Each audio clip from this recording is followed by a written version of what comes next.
Thank you very much for that. That was an absolutely fantastic presentation. My name's Jordan Knight and I'm a technical evangelist with Microsoft. And I've got on stage with me Nick Randolph, hey, who's a software engineer. And so we've just seen some of the fantastic stuff that you can do with Xamarin and Xamarin Forms. What we want to do now is actually take you through a real-world app and demonstrate how great an experience building with Xamarin Forms can be, not only for your users, but also for your software developers. And so Nick and his team from Built to Roam, who a lot of who are actually in the crowd at the moment, built the Boost Juice app. It's available for iOS, Android, and Windows Phone. Awesome. Thanks, Jordan. As Jordan said, I work at Built to Roam. We build awesome cross-platform applications, and of course, backends in Azure services, etc. And we've had the absolute pleasure of working with Boost Juice, and we built their cross-platform app.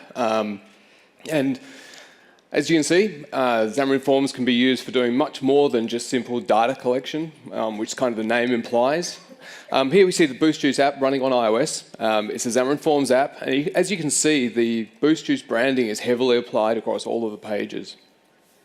Using Forms, we're able to get this same experience across all of the platforms that are supported, without having to go and build individual components, and yet we still end up with a really rich experience. So Xamarin Forms is not just about getting that UI the same on every platform. It actually can be a lot more than that. You can actually do some really interesting stuff with Forms. And so here we see we've got the same app running on Android this time. We've got dragging and dropping. We've got the ability to show animations. We can detect if the user shakes the phone and we blend the drink, and then that's how they submit it. Just a bit of fun like that. And so it's about all the things that you would expect from a modern app dev platform to make your apps really shine, to make them really fantastic for your users. And so what we can see here is actually just the login screen for the app, right? It's a very simple screen, but the important thing here is that alongside it you can see the XAML that's actually used to produce that page. And you can see that there's a mapping from an element on the screen to an element in the XAML. So here we've got a couple of text boxes and an image, and a button. And so it's really simple to get in and to start building stuff. Of course, it's not just about sharing the user experience, it's also about sharing code. And so whilst we've seen a common interface across all of those platforms, in the Boost Juice app, nearly all of the business logic, the stuff that actually pulls down the list of stores, the products that are available, and of course the order placement, it's all shared across all of those platforms. The beauty is that Xamarin allows modern app dev concepts such as dependency injection and other advanced techniques that you get used to on other platforms. And so the Boost Juice app is actually built heavily around autofac. For example, application startup, depending on the platform, we register a GPS or the accelerometer. And as code needs those particular services, which are different on every platform, it just gets injected in via autofac. And it abstracts away the complexities of each platform as you get on with your actually daily coding life. As we know, large development projects are so much more than just code and just UI, and we've got the whole DevOps side of things to think about. We've got the build and the test, the CI/CD, releasing, all that sort of stuff. The thing is that with mobile projects, the DevOps portion can be really difficult. You've got different DevOps flows for each platform. You have to set them up and test them and maintain those flows over time. And so the good thing is that in the Xamarin context, as we saw just before, DevOps is actually part of the problem that's solved. And so Xamarin works really hard, and Xamarin platforms work really hard to take those separate DevOps flows and turn them into one simple manageable flow across all the platforms. And so for the Boost Juice app, we actually use Visual Studio Team Services, and we have build definitions per platform. And the main reason we do that is actually that behind the scenes we use different build agents for them. Obviously for the iOS app, which is actually contingent on having a Mac available to do the build. So we use a third party called Mac in Cloud. For Android, we just use the built-in agent that's supported by Team Services.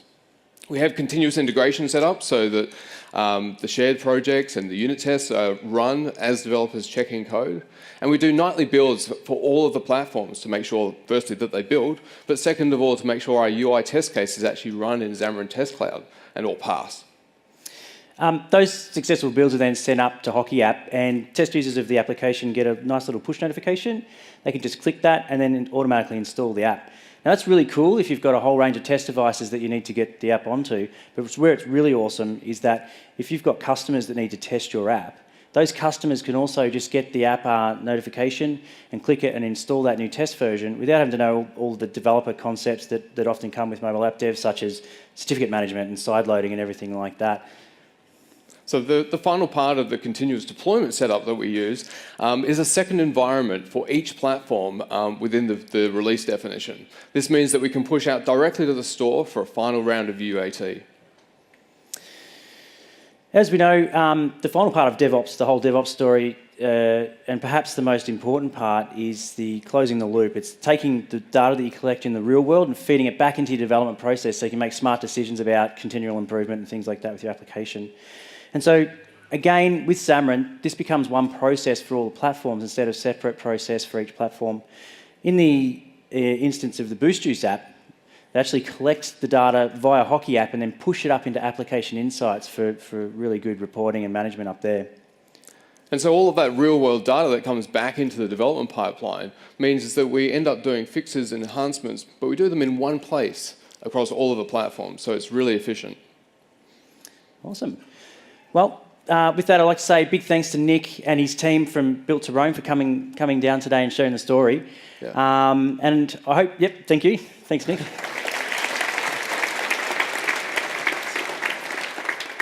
Now, that's lunchtime, guys, and so we'll see you back here after lunch. I'd like to remind you that the diversity inclusion panel is going on out here, so please check that out at lunchtime.